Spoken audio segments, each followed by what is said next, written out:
Alors, bonjour tout le monde. Merci aux gens qui sont ici dans la salle et ceux qui nous joignent et qui se joignent à nous en ligne.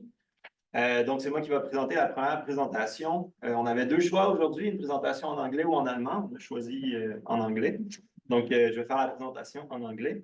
So we're pleased to receive today Olaf Toll, which comes to us from Germany.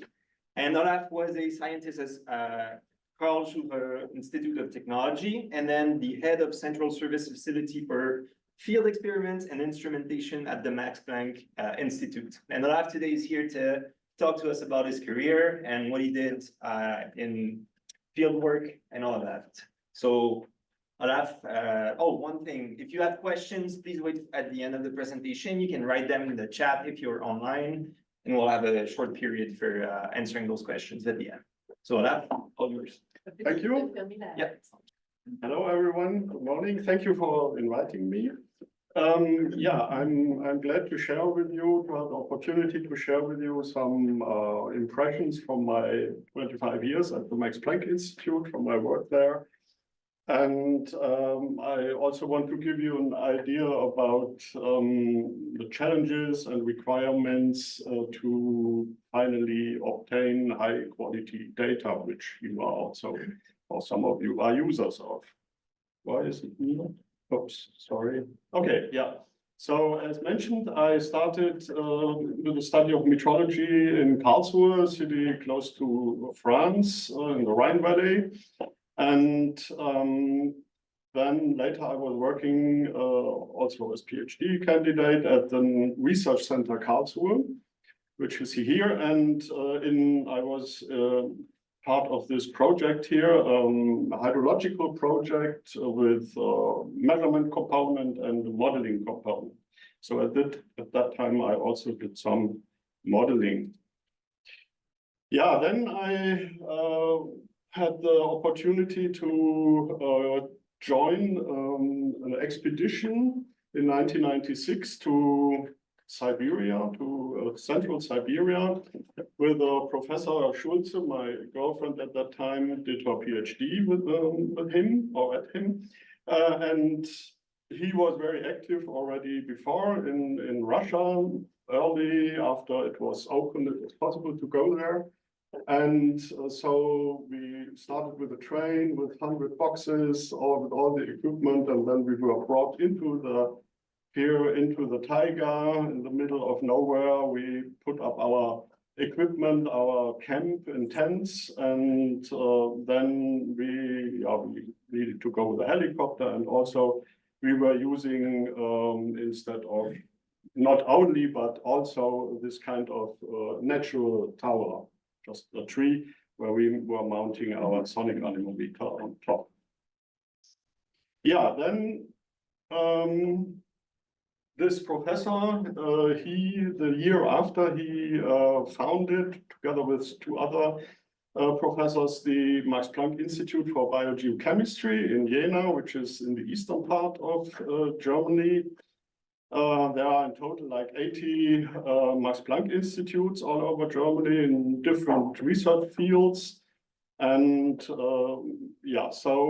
and he knew me from this expedition. And so he offered me a job at this institute in this so-called Central Scientific Service Group for Field Experiments and Instrumentation. I'm still working there as a freelancer with a service contract with a few hours per month. Yeah, what is the objective of this institute, the scientific objective? I like this cartoon of the Earth system. And so you see all the interactions and feedbacks. I mean, there are some arrows maybe missing, but you have the surface, and below the surface, the ocean, the land surface, and the cryosphere. And then we have this very thin layer of atmosphere, sensitive, vulnerable, and you have many arrows going here between the different spheres. And in the center, us, the humans, with all their activities influencing the atmosphere and the land surface and so on. So there is a cluster of 5 Max Planck institutes, these Earth and Solar System Research Partnership. So it's my institute, Biogeochemistry in Jena, and chemistry in Mainz, meteorology in Hamburg, and then the solar system research in Göttingen, and another one in Jena, the geoanthropology. So just quick, sorry, this is only in German. These are in this institute the three departments with the three directors, two Germans and Susan Chambers from the US. And then here's also former directors, and this is he is the founding director with whom I was in Siberia. So you see here, two of the departments deal mainly with modeling, and Susan is the only pure, let's say, experimental, that is, or heads the pure experimental department, but also the other two have experimental branches, so that my former group, for field experiments and instrumentation, don't read everything. We had enough work because all of the groups of the departments had demands for us to set up field installations and so on. So here's my successor, Tarek, and I want to draw your attention also to this here. This is a book by Thomas Foken as editor. He is a German atmospheric researcher, already older also and retired, but he is still active, and he edited this handbook of atmospheric measurements, also other books. But in this book, I was first author of one of 60 chapters. So what are the fields of research in this institute? So we observe and investigate the cycles of substances in the different spheres. One focus is carbon, which we find inside of us and everywhere around us. And of particular interest is the atmospheric CO2, because it's one reason for the global warming. And so there we do concentration measurements and flux measurements. I come to that later. Also of interest is our sources and sinks of methane and nitrous oxide as climate relevant gases.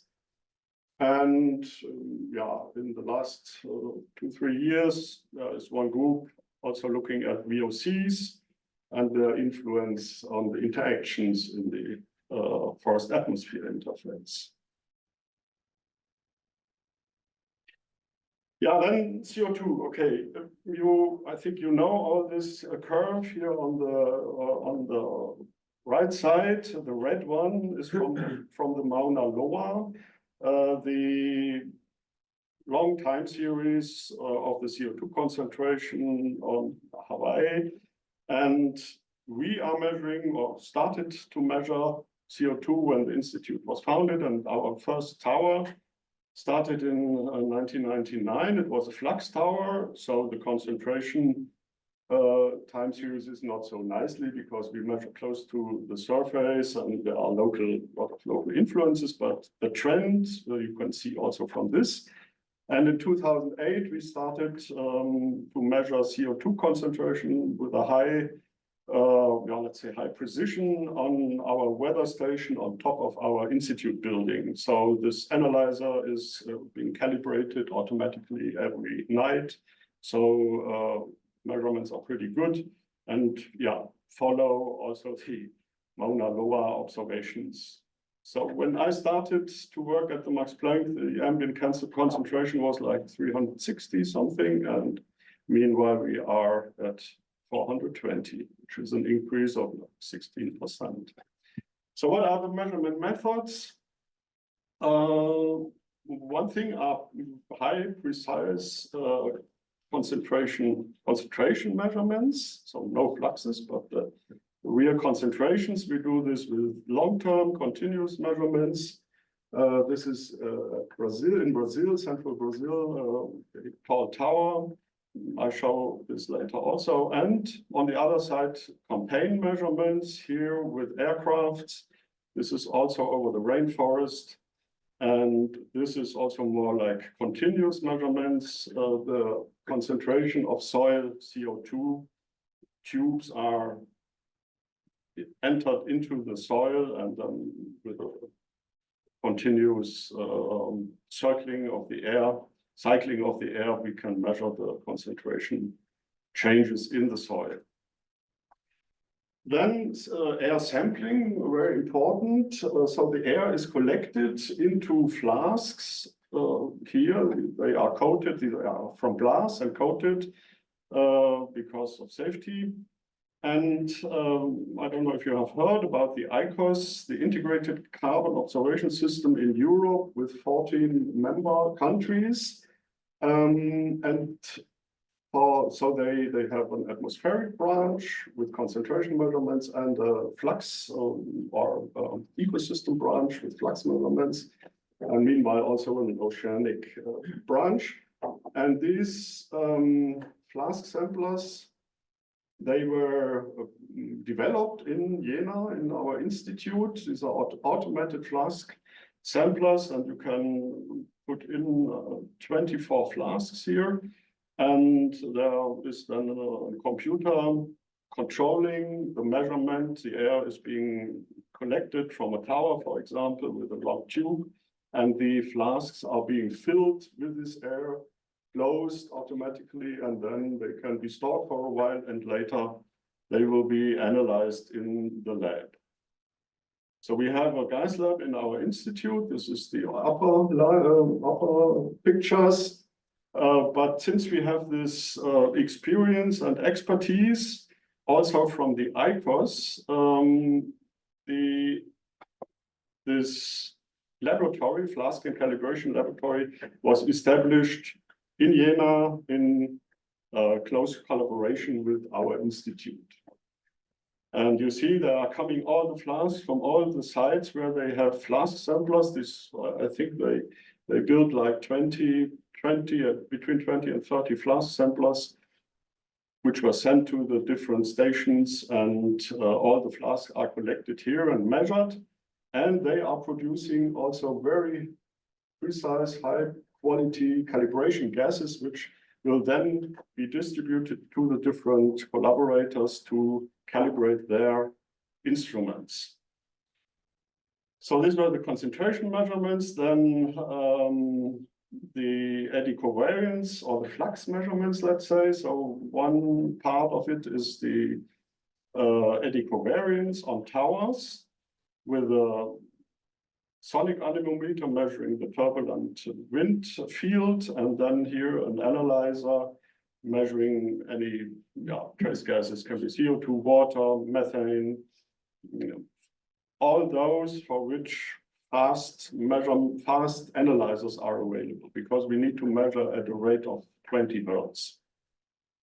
So below this eddy measurements and the soil surface, we need sometimes, especially if we measure in the forest, additional profile measurements to get the full flux picture. And we measure with chambers on the surface. It can be soil respiration only, CO2, but can also be methane or N2O, for example. So this is the picture of our locations where we have been or still are active. Orange are former sites, and the other ones are still operating. So Brazil, then here some sites in different countries in Africa, in Southern Africa. Europe, of course, then since 1997, in different activities in Russia. And this dot here only appears after we were not able to go anymore to Russia after the war starts.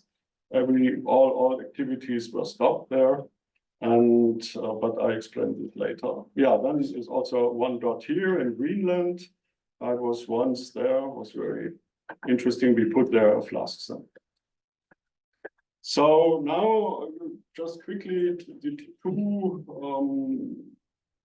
parts of measurements. So one is the short-term, the case studies, process studies, and campaigns, and the other is the long-term measurements. On the case studies, only a few words. It's important to have very good sensors for this because we want to focus on the special process, for example. We need to do good calibration before and after the campaign. We need high quality data acquisition and storage and a highly reliable power supply, because if something of this fails, then the whole campaign maybe just the aims are not reachable, will be missed. In such campaigns, often homemade components are also used. I'll show some examples. This looks a bit messy here, but these were in early times the first aircraft measurements which we did in Russia. We were flying on the old Antonov 2, a bi-wing plane, and here we had all our boxes with flask sampling, with continuous real-time concentration measurements of CO2, calibration gases for in-between calibration. And then also explorations with drones, for example.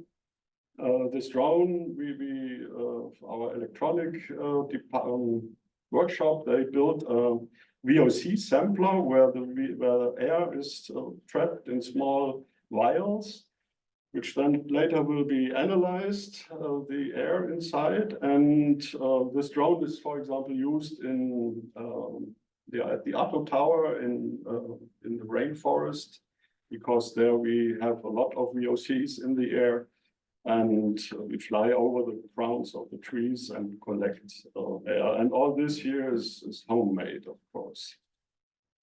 Then a few words to Station North in Greenland. This is between continuous measurements and more like campaigns, because the flask sampler is measuring automatically, is filling these 24 flasks automatically, but then of course somebody needs to go there and exchange the flasks and send the flasks back to Germany to our laboratory. So I had the chance, was great, to install this flask sampler there. Here I'm with my colleague, an engineer, with whom I was traveling a lot. And the Danish, so it is military, formerly US, but now Danish army. And there is also from the University of Aarhus is a research station there, and we were collaborating with them because they have on this tower here, it's an ICOS atmospheric station, and we were adding this flask sampler.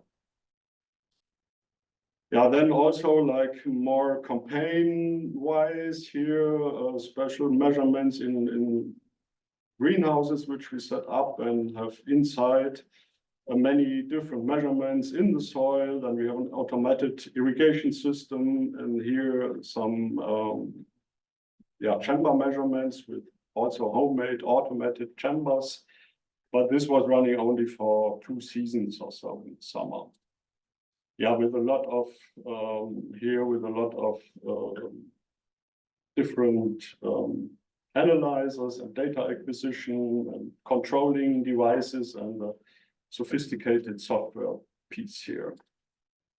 Then the last for campaigns and things like this. So we built in our greenhouse, they had small chambers with trees inside where they controlled the atmosphere, the concentration of CO2 in these chambers. And we built here a watering system with automated watering for, I think, 72 different pots with trees.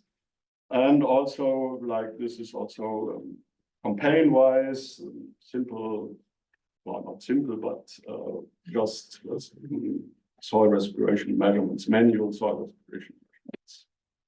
So then more about the continuous long-term measurements and projects. So the users and customers are can be governmental or non-governmental organizations, climate researchers in general, modelers in particular. What needs to be delivered? Time series of the trace gas concentrations and environmental variables, and imported always with as few gaps as possible. Best is to have a whole year, a whole year data set with only very short gaps inside. So then we need to deliver all the metadata of the site, of the measurements. Then we need to establish data usage policy, data access methods, standardization, and the data security. So how are the data protected? How many backups at different places? All important steps. Then the objectives of this long-term measurements, I mean, it's not necessarily complete, but it what came to my mind. So the temporal domain, we are interested in seasonal and interannual variations, long-term trends, especially because of the climate change. Then we are interested in yearly budgets. Then we have the spatial domain, so different ecosystems. We look at precipitation gradients, different climate zones, and just geographical characteristics. So what is important before we start measuring? This is something we are also dealing right now with here at UCAM. So we, of course, the overall question is what are our aims? What is the scientific objective? So then we need to select a site which is representative, has sufficient patch conditions, so not only a small patch, but needs to be homogeneous over a bigger area, and for eddy covariance measurements, ideally it should be flat. Then we need to decide on the tower. You will see some examples. We have thin climbing towers or scaffolding towers, walk-up towers, and so on. Also, sometimes we have wooden towers. For example, if we are at the coastline, we started with a metal tower, but that was after 2 years, it was corroded more or less completely. So we had to switch to a wooden tower. And then we have the tall towers. So then the sensor selection here, it is, of course, they should be good and precise, but they must also be robust when they run over years, operate over years. They should be maybe low maintenance. Sometimes we have to look at the power consumption. It should be low if we are limited in power availability. Then now is also the question about analog and the more modern digital sensors. Then we can have different gas analyzers. I will not go into these details here. And we can have different sonic anemometers, which are more measuring nicely and similar in all directions, or we can have the non-omnidirectional sonic anemometers, for example, if we have only a certain area where the wind comes from, or if we have a big tower behind, then it makes no sense to measure from that direction. Then very important, the power supply. If you are lucky, we have line power. With solar energy and batteries, we would be completely independent, but this is also a big investment. Then we can have a fuel cell. This is something we will most likely also have in some of our sites here. Then sometimes it's the only way is to use a generator with a combustion engine. We have sites like this in Russia, or a hybrid system with different combinations of this. So now some pictures. So this was the first tower I was setting up at the Max Planck Institute. It was 36 meter high in a nice beach-dominated deciduous forest. It was later replaced by a walk-up tower. We had a power supply with solar energy, batteries, and for winter time, we added a generator which was running on propane gas. This was our agricultural field with a tower which could be adjusted in height, so it could like follow the growth of the vegetation to maintain always the same area, the same footprint area. There we had line power. But here you see, for example, there is in not too far away, there's already another land use, let's say. So the farmer had some other corn or whatever planned for here.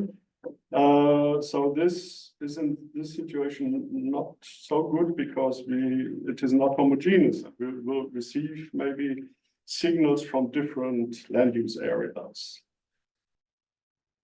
So then these were early sites in Russia. Tver is close to Moscow. We had 2 sites in the bog and in the forest with very special towers, but they could be transported very easily. And here we had solar energy and batteries. So these sites were operating only during the summertime. Yeah, this was Central Siberia, very basic installation here, but it was difficult to bring all the equipment to that place. And yeah, so it's not really well professional installation, more basic. So then a nice site in Spain with a telescope tower, also could be high up to 25 meters. It's driven by an electrical winch. And the whole thing is mounted on a trailer. So it's also mobile, it can be brought easily from one place to another. There we have solar energy together combined. So it's a hybrid system. With a fuel cell, and the fuel cell is running here. You see the canisters on methanol. So this is a walk-up tower in Germany. The tower itself is bought material which we bought from the German army. They sold all this old material very cheap. It's a problematic site because it's on a ridge, and the conditions for Eddy-Covalence measurements are really bad.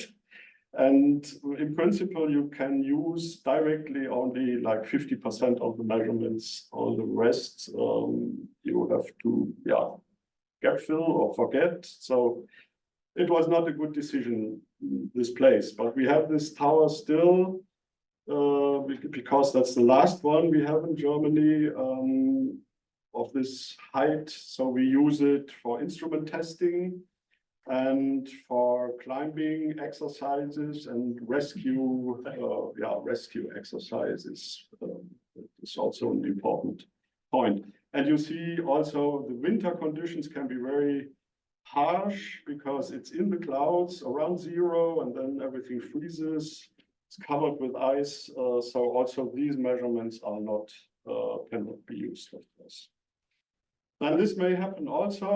We had this is a 50 or 45 meter towers also in the beech forest, but then 2 or 3 years ago, during a storm event, a crown of a tree broke and hit one of the guy wires, and upper, I don't know, 15 meters or so.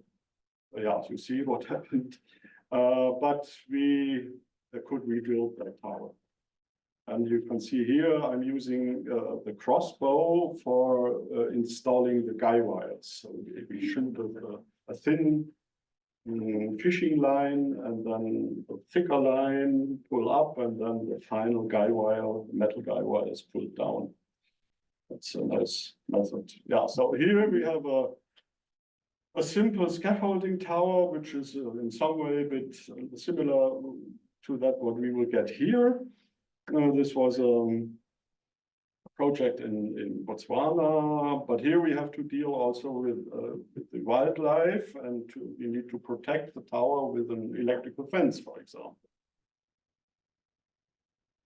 Yeah, then there was a project called Cabo Africa, which was in Zambia. Very nice project over 3 years. The tower was already there. We could use only solar energy to power everything, and it was an open woodland here. And then we are also, besides the tall tower, active more south in Brazil. You see here the pin, where they reforested already large areas. First to use it as pasture, later then to plant soybean or maize, whatever. And this is, of course, here ideal, very homogeneous, very large area, so ideal for flux measurements. And we have also 2 additional towers here in this forest areas. All these sites run also only on solar energy, very nice. So then the tall towers, so our first tall tower was in central Siberia, Zotto called. It's a little bit more than 300 meters high here, the infrastructure for living and sleeping and so on. And behind this house here is a container. There are inside 3 big generators, one in German, they came from Germany. They were maintained also from a German guy. And here's the diesel tank, which can contain enough diesel for 1 year of operation. So then measurement networks. We can have different kind of networks. So ICOS, I mentioned, this is a more closed network. They have clear regulations about everything, protocols, how to install instruments, what in standardized instrumentation. The data processing is not individual. All the raw data are being transmitted to the data center.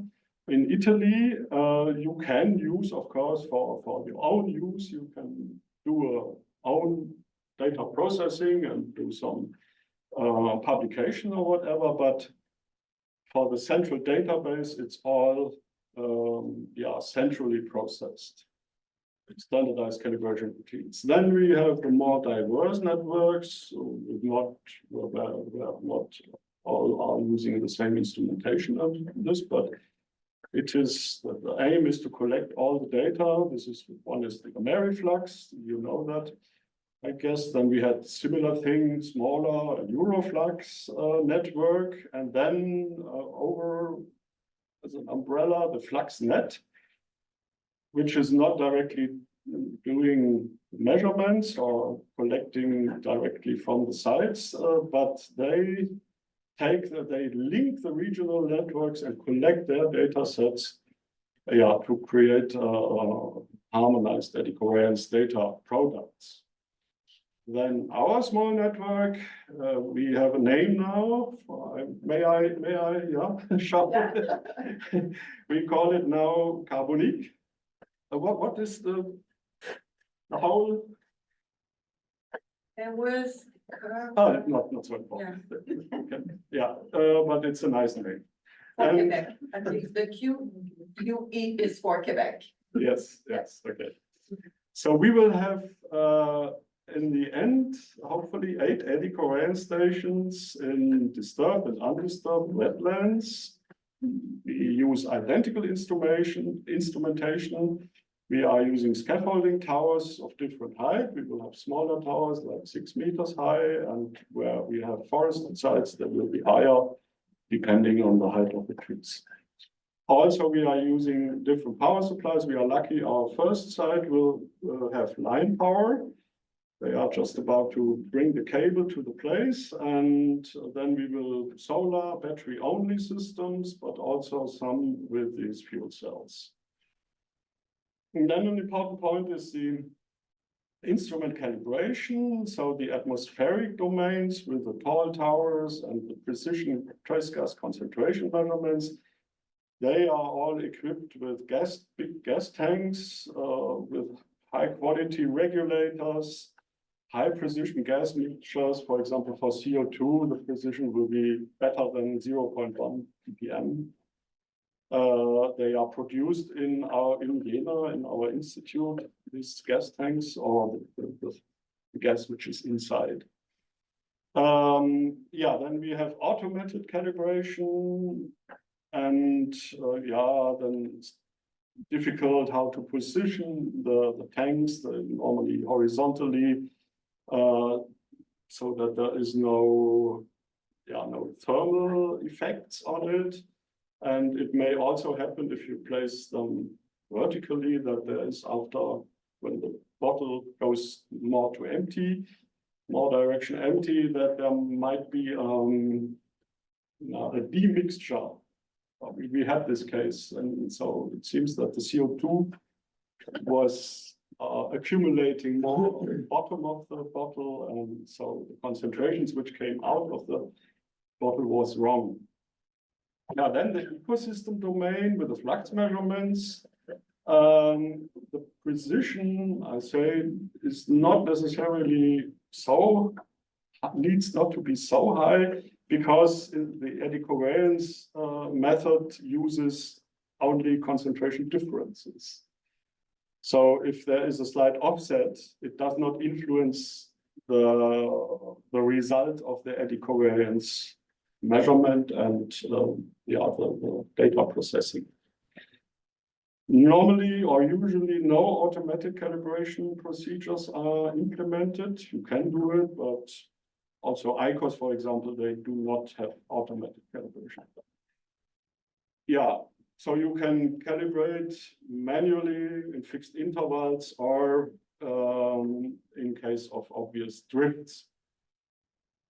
So you can take the instrument back to the lab, do the calibration there, but then you should have a spare instrument which you can put at the tower during this, maybe take some days, bring it back and so on.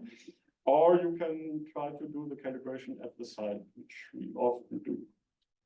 And then we have this environmental domain with the normal meteorological sensors. Some can be calibrated at home in the lab, depending on your resources. Instruments like, for example, the radiation instruments, you can send to the manufacturer for calibration, or what is more common, you have a round-robin system, which you bring from site to site, measure for a few days in different conditions, and then correct the instruments at the site with these, with the new calibration function. So then I want to show you this also. This is Chersky in the far northeast Siberia. We were active there already 2004, and then there was a break, and then we restarted 2013. And here we have two towers. One is here in a disturbed. Let's say we started undisturbed, but then after a few years we were making this trench to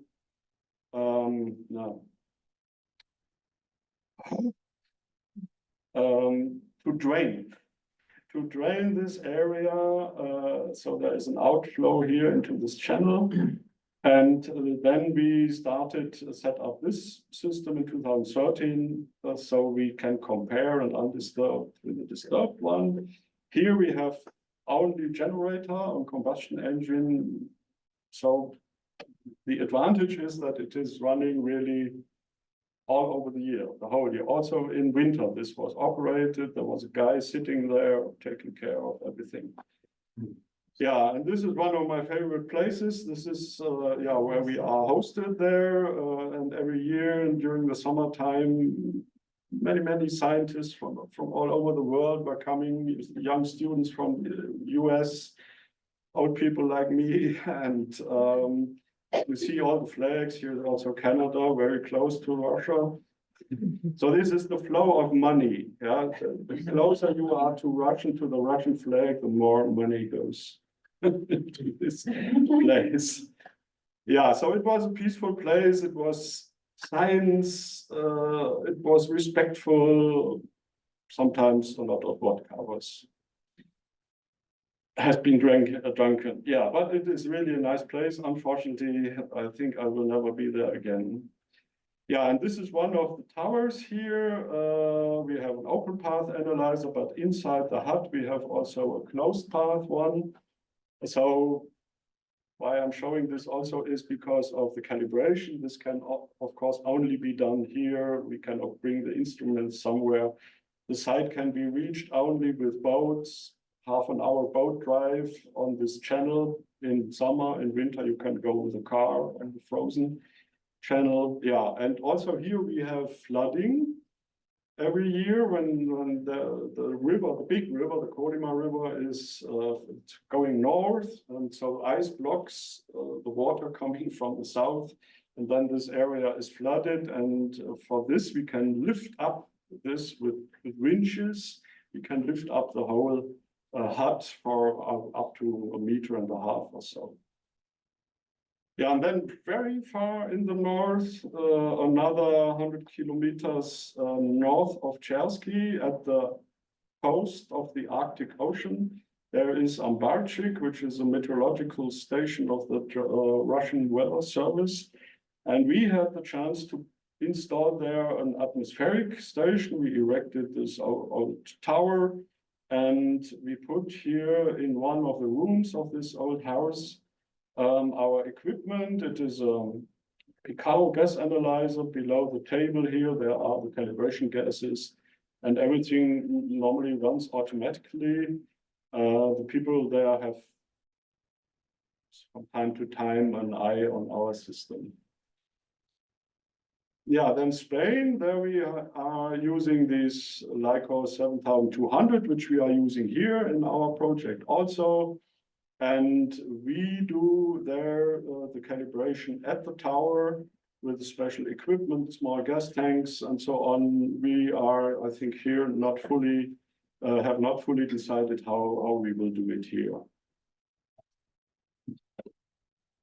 Yeah, then the remote access and data transmission. So this has developed a lot during the last decades. So from nothing, going there, taking the data on the disk or whatever, over landline connection, GPS, and so on, satellite internet, now in Trail Valley Creek.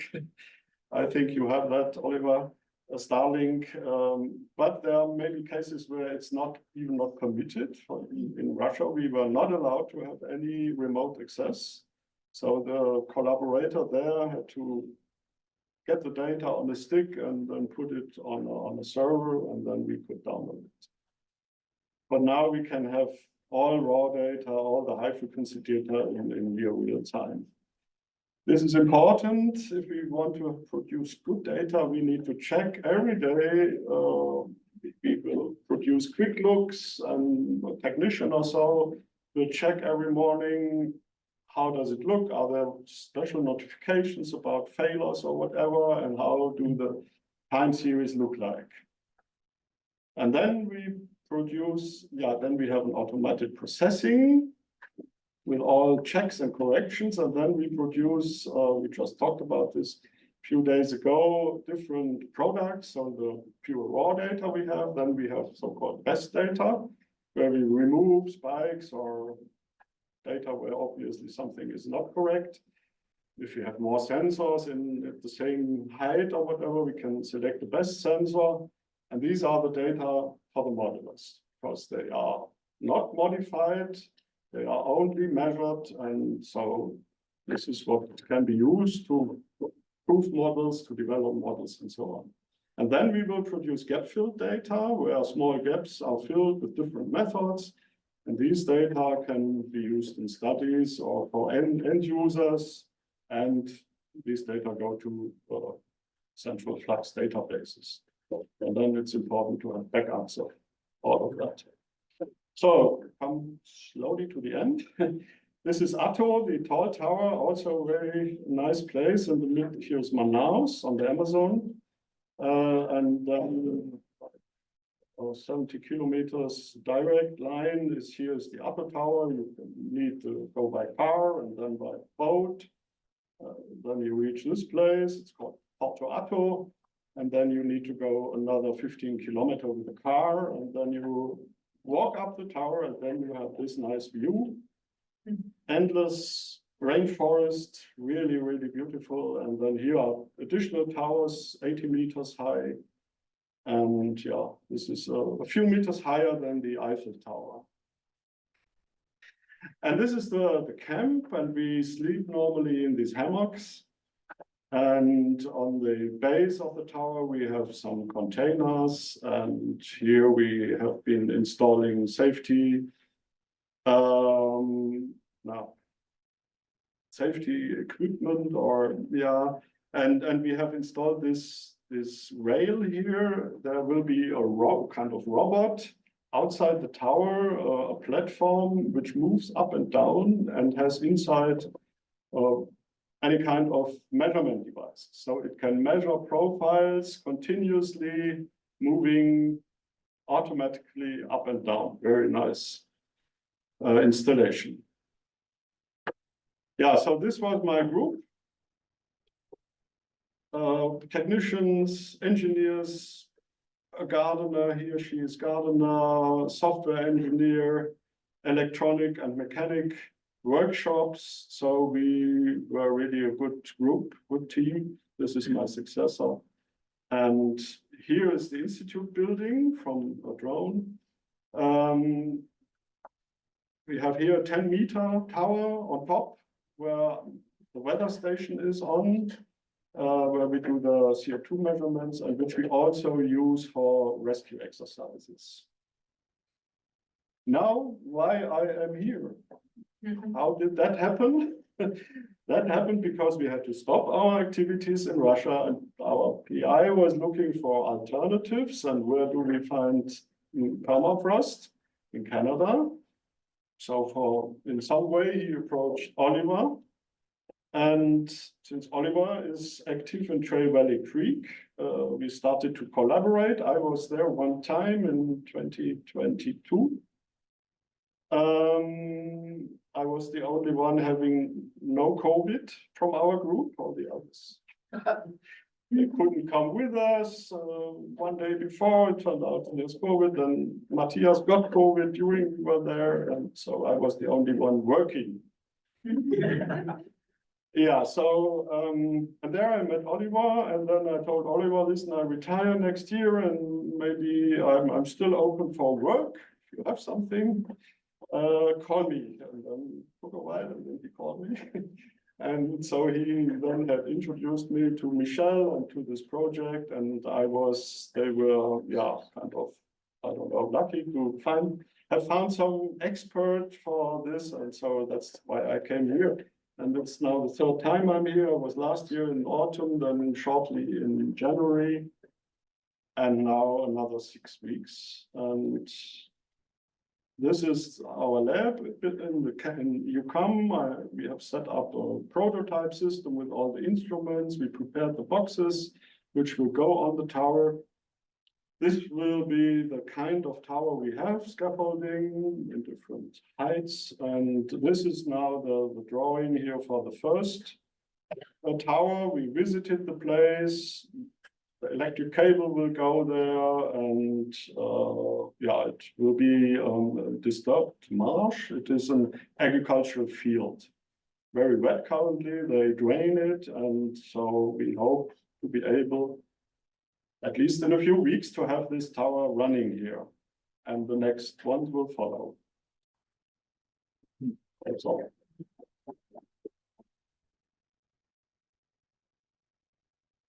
Thank you.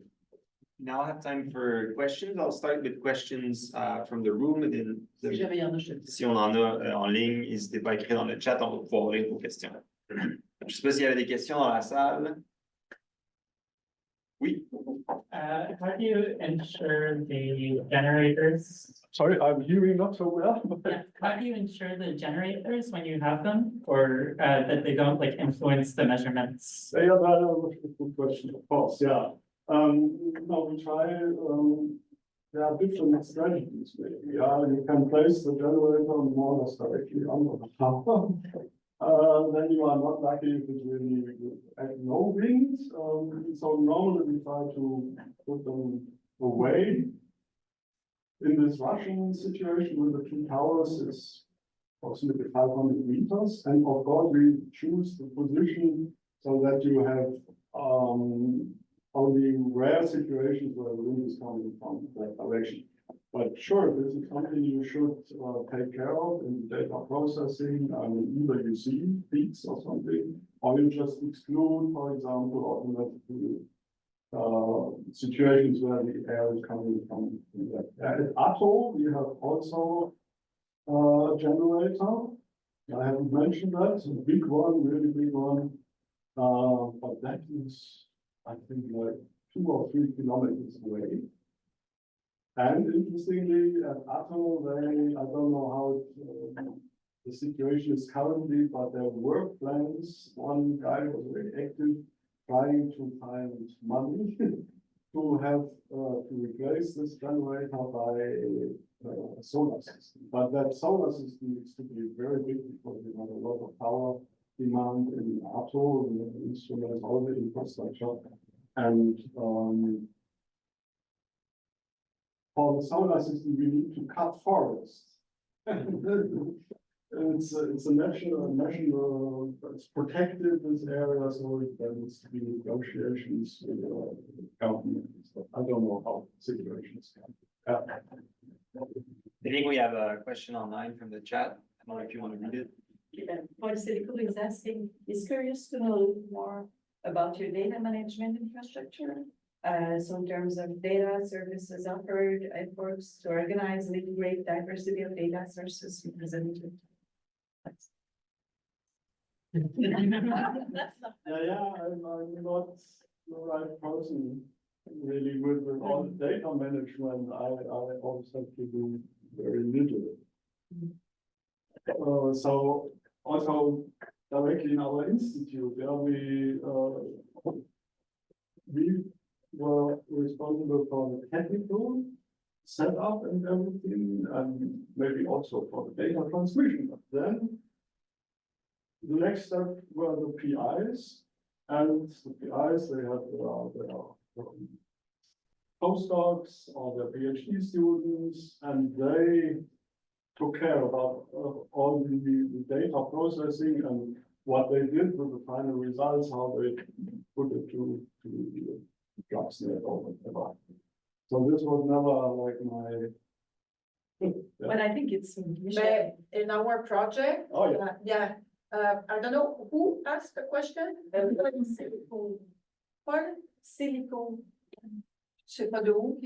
Non, pas de. Université Laval? Okay. But maybe he works with them. Yeah, so in our project, we're going to hire a data manager. And the best person that could respond to his question is Sarah Knox within our group from McGill. So maybe he can be referred to Sarah or to me, and then I can, yeah. C'était Michel Garneau qui parlait. C'est pour information. Thanks, dude. Oh, we have a question in the back of the room. Thank you for the presentation. I'm curious about your experience with vandalism. I'm curious about your experience with vandalism and how you deal with that. Oh, because right. many times in places you would put up a station for like tens of thousands of dollars, and 3 months later there's somebody's, oh, there's a battery, and there's this whole time. And eventually everything disappears. Yeah, no, we had discussions here also, and it seems that Canada is more dangerous. I don't know, no, we were very lucky in this respect. I mean, sometimes people climb these towers and drink a beer on top. That's nice, okay. Then we had somebody put, we have a safety rope inside the tower where we connect to walking up. Somebody liked this rope. Really hardware was, we had on a biodiversity experiment field, we had a lot of sensors, infrared temperature sensors, so measure the surface temperature. And it looked a bit like a camera. And somebody stole one of 20. I think he could not make much use of it. Yeah, so I suggested also here, so we normally put information, plate with information on it, and that Michelle told me it's not a good idea, but we put also this is financed by public money. So please don't do vandalism. It can be worse though. Here in Canada. Which government? Yeah, so it's really, we were really lucky also like solar panels or things like this. I mean, in some sites we had like guards, for course, who were there in Africa, for example. They told us that we should have a guard there, otherwise it will happen like this. So they get money from us and other sites are so remote that nobody will go there. And it would be very difficult to take something away from that. But also in Germany, all the sites not really have problems. Right, yeah, I think that's gonna be it for the questions. Thank you, Olaf, for your presentation.